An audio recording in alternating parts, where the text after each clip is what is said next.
اسلام میں بیٹی کا مقام، بیٹی اللہ کا انمول تحفہ ہے۔ اسلام ہمیں یہ حکم دیتا ہے کہ بچی کی پیدائش کو منحوس نہ سمجھا جائے بلکہ اس پر شکر ادا کرتے خوش ہونا چاہیے۔ اس کا اچھا اسلامی نام رکھا جائے، اس کی تربیت میں کوئی کسر نہ چھوڑی جائے، عمدہ تعلیم سے آراستہ کیا جائے، گھریلو کام کاج خوگر بنایا جائے، نسبت اچھی قائم کی جائے، نکاح جلدی کیا جائے، عزت و احترام اور پیار محبت کا رشتہ ہمیشہ قائم رکھا جائے، اس کی ضرورتوں کو جہاں تک ممکن ہو پورا کیا جائے۔ بیٹی اللہ تعالیٰ کی عطا ہے۔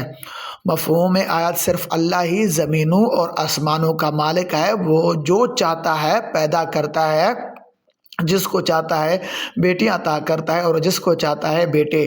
وہ چاہے تو جڑوا بیٹے اور بیٹیاں دے دے اور چاہے تو کچھ بھی نہ دے، بے شک وہ ذات علم والی قدرت والی ہے۔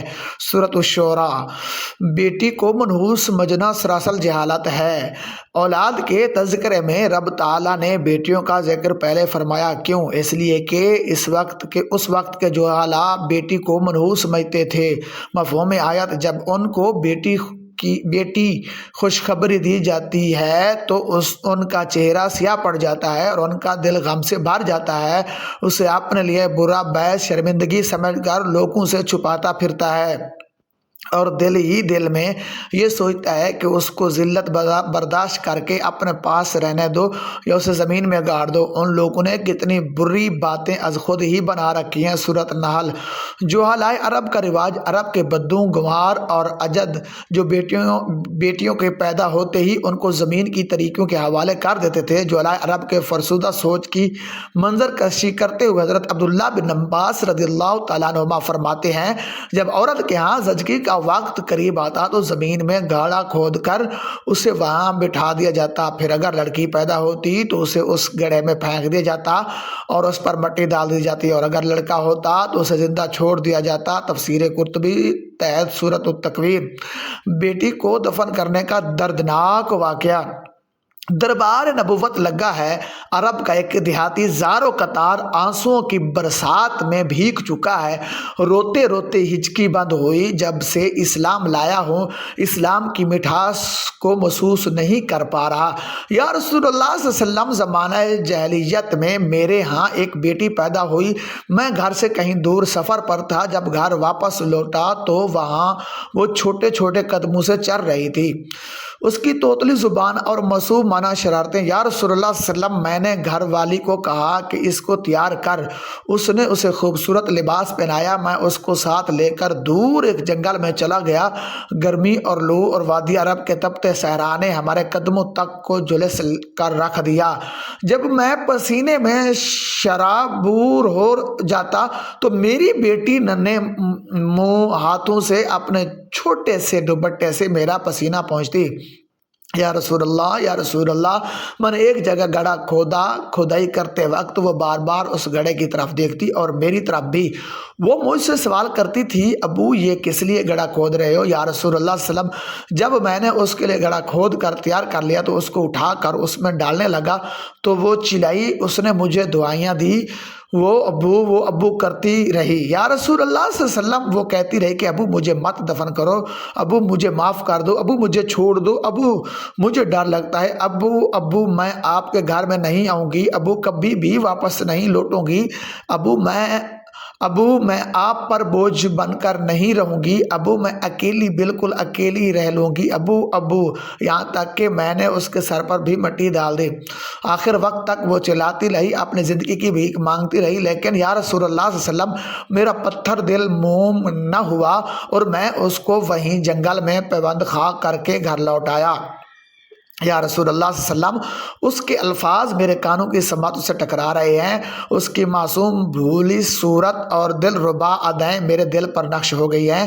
جب کبھی اس کی باتیں یاد کرتا ہوں تو غم کی وجہ سے مجھے کوئی چیز اچھی نہیں لگتی۔ یا رسول اللہ، میرا کیا بنے گا؟ ادھر عرب کا دیہاتی رو رہا تھا، ادھر فخر دو عالم رحمت کائنات صلی اللہ علیہ وسلم کے مبارک آنسوں میں آنسو امیدائے موتیوں کی طرح اس لڑی میں محبت و شفقت کے انمول خزانے جھلکنے لگے۔ تھے۔ آپ صلی اللہ علیہ وسلم نے فرمایا آپ نے جو گناہ زمانہ جاہلیت میں کیے قبول اسلام نے ان کو ہمیشہ کے لیے مٹا ڈالا۔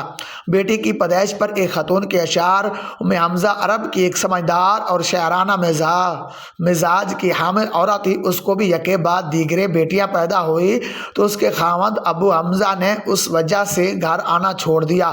اس پر اس نے بجرسہ اشعار کہے۔ ترجمہ: ابو حمزہ کو کیا ہو گیا کہ وہ ہمارے پاس نہیں آتا؟ وہ اس لیے ناراض ہے کہ ہم بیٹوں کو جنم نہیں دیتے۔ اللہ کی قسم یہ ہمارے اختیار میں نہیں، ہماری مثال تو کاشتکار کے لیے زمین جیسی ہے، سو جو بویا جائے گا وہی کاٹا جائے گا۔ بیٹی جہنم سے بچانے کے لیے ڈال ام المومنین سیدہ عائشہ صدیقہ رضی اللہ تعالیٰ عنہ سے روایت ہے کہ رسول اللہ صلی اللہ علیہ وسلم نے فرمایا جس شخص کو بیٹیوں کے ذریعے آزمائش میں ڈالا گیا اس نے اس پر صبر کیا تو وہ بیٹیاں قیامت کے دن جہنم میں ڈال بن جائیں گی۔ جامع ترمذی۔ بیٹی سے محبت پر جنت۔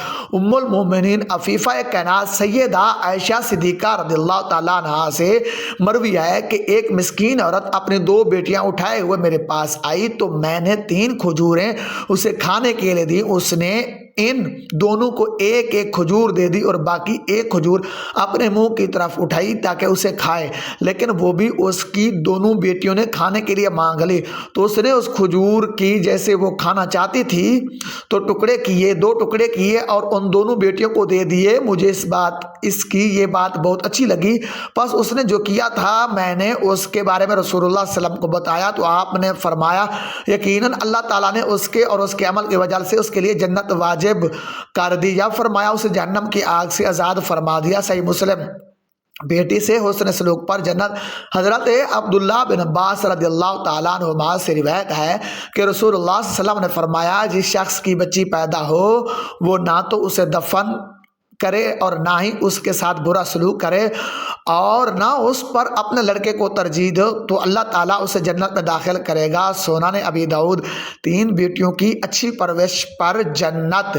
حضرت ابو سعید خدری رضی اللہ تعالیٰ عنہ سے روایت ہے کہ رسول اللہ صلی اللہ علیہ وسلم نے فرمایا جس شخص نے 3 بیٹیوں کی پرورش کی اور انہیں اخلاقی اور معاشرتی ادب سکھلایا، ان کی اچھی جگہ شادی کی اور بعد میں ان کے ساتھ حسن سلوک کیا تو اس کے لیے جنت ہے۔ سنن ابی داؤد۔ 2 بیٹیوں کی اچھی پرورش پر جنت۔ حضرت انس بن مالک رضی اللہ تعالیٰ عنہ سے روایت ہے کہ رسول اللہ صلی اللہ علیہ وسلم نے فرمایا جس نے 2 بیٹیوں کی پرورش کی یہاں تک کہ وہ بالغ ہو گئی پھر ان کے اچھے گھرانے میں نکاح کر دیا تو وہ قیامت کے دن میرے ساتھ ایسے ہوگا جیسے یہ انگلیاں۔ پھر آپ نے دونوں ہاتھوں کی انگلیوں کو آپس میں ملایا۔ صحیح مسلم۔ 1 بیٹی کی اچھی پرورش پر جنت۔ حضرت ابو ہریرہ رضی اللہ تعالیٰ عنہ سے روایت ہے کہ نبی کریم صلی اللہ علیہ وسلم نے فرمایا جس کی 3 بیٹیاں ہوں ان کی پرورش کرے، انہیں رہنے کی جگہ دے، ان کے ضروریات پورا کیا تو اس کے لیے جنت واجب ہو جاتی ہے۔ صحابہ کرام رضی اللہ تعالیٰ عنہ نے کہا کہ ہم نے آپ صلی اللہ علیہ وسلم سے 2 بیٹیوں کے متعلق سوال کیا، ان کی وجہ سے بھی جنت ملے گی؟ تو آپ نے فرمایا ہاں 2 بیٹیوں کی وجہ سے بھی جنت واجب ہو جاتی ہے۔ صحابہ کرام رضی اللہ تعالیٰ عنہ نے کہا کہ ہم نے آپ صلی اللہ علیہ وسلم سے 1 بیٹی کے متعلق سوال کیا، اس کی وجہ سے بھی جنت ملے گی؟ تو آپ صلی اللہ علیہ وسلم نے فرمایا ہاں 1 بیٹی کی وجہ سے بھی جنت واجب ہو جاتی ہے۔ المعجم الاوسط للطبرانی۔